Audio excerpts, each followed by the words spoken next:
ഇതിന് ഈ സെയിൻബാരി murder 1970 west ബംഗാളിൽ ഇത്തരത്തിൽ 3 പേരാണ് അന്ന് മരിച്ചത്. അപ്പം ഒരു കൊലപാതക രാഷ്ട്രീയത്തിലൂടെയാണ് CPM പലയിടത്തും അധികാരത്തിൽ എത്തുന്നത്. അപ്പോൾ ഇവിടെ നമ്മൾ പരിശോധിച്ചാലും കണ്ണൂരും ഒക്കെയാണ്, അതോടൊപ്പം TP ചന്ദ്രശേഖരൻ 51 വെട്ട്, അങ്ങനെ ഒരുപാട് സംഭവങ്ങൾ ഉണ്ടാകുന്നുണ്ട്. അപ്പോൾ അത്തരത്തിലുള്ളൊരു ഇതിനെ പ്രോത്സാഹിപ്പിക്കുകയല്ലേ ഇപ്പോൾ CPM സർക്കാർ ചെയ്തുകൊണ്ടിരിക്കുന്നത്? തീർച്ചയായിട്ടും CPM എവിടെയൊക്കെ ഭരിച്ചിട്ടുണ്ടോ, അതിപ്പം ഒരു അന്താരാഷ്ട്ര തലത്തിലാണെങ്കിലും അല്ലെങ്കിൽ നമ്മുടെ രാജ്യം തന്നെ എടുത്ത് നോക്കുകയാണെങ്കിൽ CPM എവിടെയൊക്കെ വന്നിട്ടുണ്ടോ അവിടെയൊക്കെ അക്രമം ഉണ്ടായിട്ടുണ്ട്, അവിടെയൊക്കെ കൊലപാതകം നടന്നിട്ടുണ്ട്.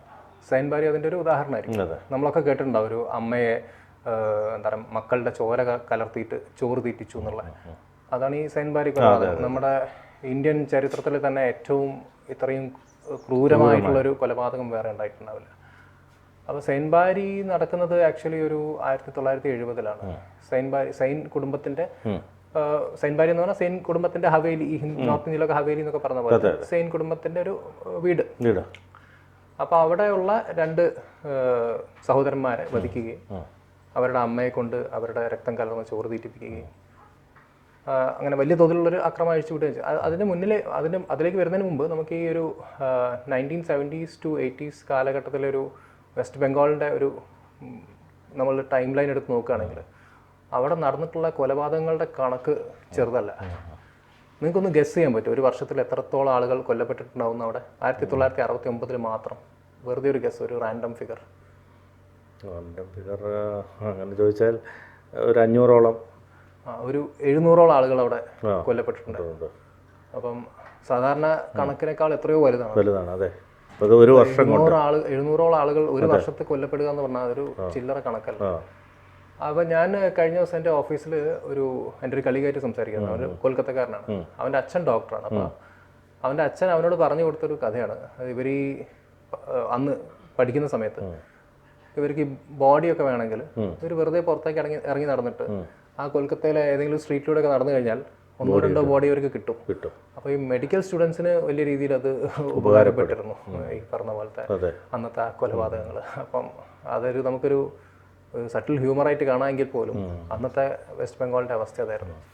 പിന്നെ ഈ പറഞ്ഞ പോലെ അന്ന് ഈ ഒരു കോalition ഗവൺമെൻറ് ഉണ്ടായിരുന്നു, കോൺഗ്രസിൻ്റെയും ബംഗാൾ കോൺഗ്രസിൻ്റെയും CPIMൻ്റെയും. അത് തകരുകയും അതിനുശേഷം പ്രസിഡന്റ് റൂൾ വരികയും അവിടെയാണ് ഈ പ്രശ്നങ്ങളൊക്കെ ഉണ്ടാകുന്നത്. അപ്പം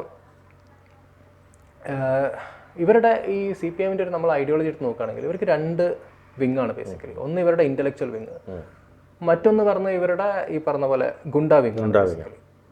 ഈ ഗുണ്ടകൾ ചെയ്യുന്നതിനൊക്കെ ന്യായീകരിക്കാൻ ഈ പറഞ്ഞ പോലെ നേരത്തെ നമ്മൾ സംസാരിച്ച പോലെ സ്വരാജിനെ പോലെയുള്ള, അല്ലെങ്കിൽ ഈ പാർലമെന്റിലൊക്കെ പോയിട്ട് ജോൺ ബ്രിട്ടാസിനെയൊക്കെ പോലുള്ള ആളുകൾ ഇന്റലക്ച്വൽ ആണെന്ന് അയാൾക്ക് തോന്നുന്നുണ്ടായിരിക്കും, പക്ഷെ നമുക്ക് ആർക്കും തോന്നുന്നില്ല. അപ്പോൾ അങ്ങനെയുള്ള കുറച്ച് ആളുകൾ ഇതിനെ വെളുപ്പിക്കാൻ വേണ്ടി നടക്കുന്നുണ്ട്. മറുഭാഗത്ത് ഇവിടെ കുറേ ഈ ഗുണ്ട വിഭാഗത്തിൽപ്പെട്ട ആളുകളുണ്ട്. നമുക്ക് ഈ CPIMൻ്റെ ഒക്കെ ചില CPIM ഗ്രാമങ്ങളുണ്ട്.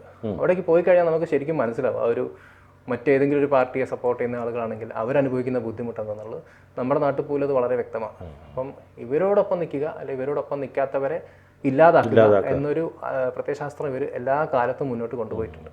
അപ്പോൾ അതിൻ്റെ ഭാഗമായി നടന്നൊരു കൊലപാതകമാണ് ഈ പറഞ്ഞ പോലത്തെ ഈ സെയിൻബാരി കൊലപാതകം. അപ്പം അന്ന് ഈ യുണൈറ്റഡ് ഫ്രണ്ടിൻ്റെ ഗവൺമെൻറ്, യുണൈറ്റഡ് ഫ്രണ്ട് അതായത് അജയ് മുഖർജി ബംഗ്ലാ കോൺഗ്രസിൻ്റെ ചീഫ് മിനിസ്റ്ററും ജ്യോതി ബാസു ഈ പറഞ്ഞ പോലെ ഡെപ്യൂട്ടി ചീഫ് മിനിസ്റ്റർ ആയിരിക്കുന്ന സമയമാണ്. ചീഫ് മിനിസ്റ്റർ അജയ് മുഖർജിയാണ്. അപ്പോൾ ഇവർ തമ്മിലൊരു ഈ പറഞ്ഞ പോലെ അധികാരത്തിനെ ചൊല്ലിയൊരു പ്രശ്നം വരുന്നു. ഹോം മിനിസ്ട്രി ആരുടെ കീഴിൽ വേണമെന്നുള്ളൊരു പ്രശ്നം വരുന്നു, പോലീസ് ഡിപ്പാർട്ട്മെൻറ്റ് ആരുടെ കീഴിൽ വേണമെന്നുള്ളൊരു പ്രശ്നം വരുന്നു. അങ്ങനെ സ്പ്ലിറ്റ് ആവുകയാണ്. അങ്ങനെ ആ സ്പ്ലിറ്റിനെ തുടർന്നിട്ട് അവിടെ വലിയ രീതിയിൽ പ്രശ്നങ്ങൾ ഉണ്ടാകുന്നുണ്ട്. പക്ഷേ ഗ്രൗണ്ട് സപ്പോർട്ട് CPIMനാണ്, ഓൺ ഗ്രൗണ്ട് CPIMനാണ് സ്ട്രെങ്ത് കൂടുതൽ. അപ്പോൾ അങ്ങനെ ഇരിക്കുന്ന സമയത്താണ് ഈ പറഞ്ഞ പോലെ ഈ സെയിൻബാരി കുടുംബം ടാർഗറ്റ് ചെയ്യപ്പെടുന്നത്. സെയിൻബാരി കുടുംബം എന്ന് പറഞ്ഞാൽ വലിയ രീതിയിൽ കോൺഗ്രസ് സപ്പോർട്ടേഴ്സ് ആയിരുന്നു ഇവർ എല്ലാ കാലത്തും. അപ്പം അവിടുത്തെ അത്യാവശ്യം നല്ലൊരു വെൽതി ആയിട്ടുള്ള, സമൂഹത്തിൽ നല്ല നിലയും വരെയൊക്കെ ഉള്ള ഒരു കുടുംബമായിരുന്നു. അപ്പോൾ ഇവരെ എങ്ങനെയെങ്കിലും ഒതുക്കുക എന്നത് CPIMൻ്റെ ഒരു ലക്ഷ്യമായി മാറി. അങ്ങനെ ഒരു എന്താ പറയുക, തുടക്കത്തിൽ ഇവർ പറഞ്ഞ പോലെ ഈ സെയിൻ ബ്രദേഴ്സിനെ 2 പേരെയും എന്താ പറയുക, ഈ മലൈ സെയിൻ, പ്രണയ് സെയിൻ അവരുടെ പേര്. അപ്പോൾ ഈ 2 പേരെയും ഈ കള്ളക്കേസിലൊക്കെ കൊടുക്കാൻ വേണ്ടിയിട്ട് അവിടുത്തെ ലോക്കൽ SP, ഡിസ്ട്രിക്ട് മജിസ്ട്രേറ്റ് ഇവരൊക്കെ മേലിൽ സമ്മർദ്ദം ചെലുത്താൻ നോക്കിയിട്ടുണ്ട്. അപ്പം അങ്ങനെ ഇവരെ വലിയ ബുദ്ധിമുട്ടിലാക്കുക. അപ്പോൾ ഇവർ ഈ അറ്റാക്ക് ഒരു ദിവസം കൊണ്ട് ചെയ്തതല്ല, ഇത് കുറേ ദിവസം എടുത്ത് ഒരു സിസ്റ്റമാറ്റിക് പ്ലാനിങ്ങിലൂടെ നടപ്പിലാക്കിയത്. കാരണം സമൂഹത്തിൽ ഇവരെ ഒറ്റപ്പെടുത്തുക എന്നുള്ളതായിരുന്നു ആദ്യത്തെ കാര്യം. അപ്പോൾ നമ്മുടെ നൈബർഹുഡിലൊക്കെ ഒറ്റപ്പെടുത്തിയിട്ട് ആ പറയുന്ന പോലെ എന്താ പറയുക, ചുറ്റുവട്ടത്ത് ഇവരൊരു ഭയങ്കര മോശമാണ് എന്ന രീതിയിൽ ഇവരെ ചിത്രീകരിക്കുക. അങ്ങനെ അവിടെ ഇവർക്ക് അടുത്തുള്ള ആളുകൾക്കൊക്കെ തന്നെ ഇവരെ ഒരു വെറുപ്പ് ഉണ്ടാവാൻ തുടങ്ങി. അങ്ങനെ അതിനെ മുതലെടുത്തുകൊണ്ട് പിന്നീട് ഒരു ദിവസം രാവിലെ ഈ പറഞ്ഞ പോലെ CPM-ൻ്റെ കുറച്ച് ഗുണ്ടാ സംഘങ്ങൾ വന്നിട്ട് ഈ വീടിന് നേരെ കല്ലെറിയുന്നു, പിന്നെ ഒരു ഭാഗത്ത് തീയിടുന്നു, അങ്ങനെ അകത്തേക്ക് കയറി ചെല്ലുന്നു, ഈ 2 സഹോദരന്മാരെയും വെട്ടിക്കൊലപ്പെടുത്തുന്നു. അങ്ങനെ അവരുടെ ഭാര്യയുടെ മുന്നിലിട്ടാണ് വെട്ടിക്കൊലപ്പെടുത്തുന്നത്. അവിടെ 6 മാസം പ്രായമുള്ള കുഞ്ഞുണ്ട്, അതിനെടുത്തിട്ട് തീയിലേക്ക് എറിയുന്നു. അതിനെ ഈ പറഞ്ഞ പോലെ അയൽവാസികൾ വന്ന് രക്ഷിക്കുകയാണ് ചെയ്യുന്നത്.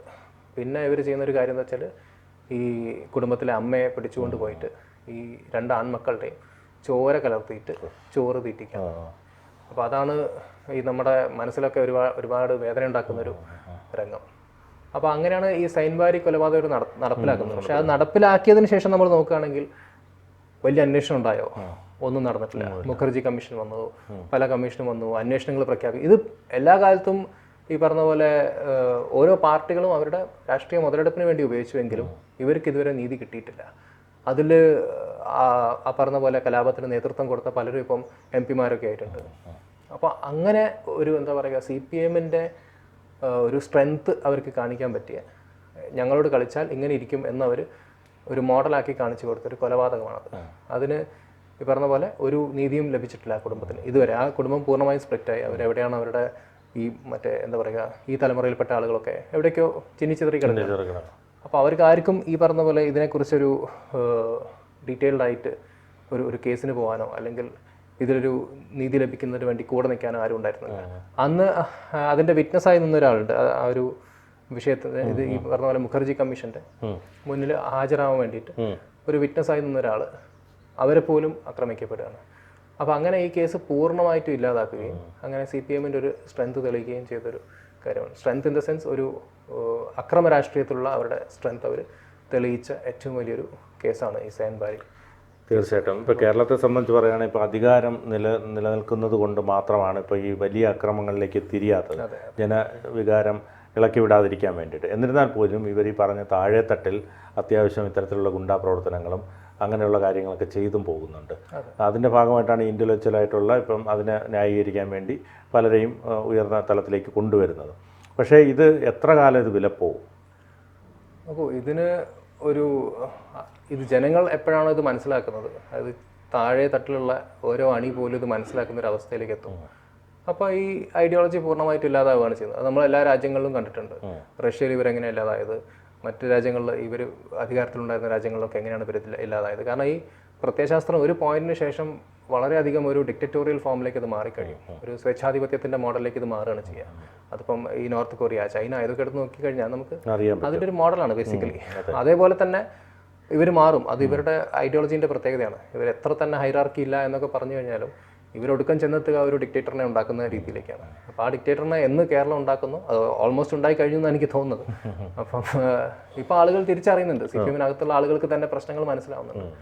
അപ്പോൾ ആ മാറ്റം ഗ്രാജുവലി സംഭവിക്കും. അത് ജനങ്ങളിലേക്ക് ആ ഒരു അവയർനെസ് എത്തുന്ന പോയിന്റിലാണ് അതില്ലാതാവുക. കൂടുതൽ വാർത്തകളും വിശേഷങ്ങളും നിങ്ങളിലേക്ക് എത്താൻ ABC മലയാളം സബ്സ്ക്രൈബ് ചെയ്യുക, ബെൽ ബട്ടണും അമർത്തുക.